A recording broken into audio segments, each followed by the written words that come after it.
Bom dia a todos.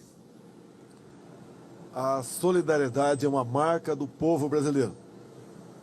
Há pouco tivemos uma missão também no Líbano. Temos uma antiga no Haiti que findou-se há pouco tempo. Há menos de uma semana recebi a informação de um pedido dos nossos irmãos haitianos.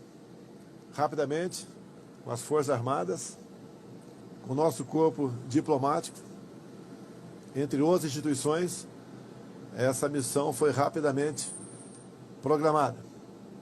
Hoje aqui eu cumprimento este pequeno contingente, mas que tem uma grande missão, um grande simbolismo que orgulha a todos nós. Cumprimento-os então pelo voluntarismo nessa oportunidade. Vocês realmente orgulham a todos nós brasileiros.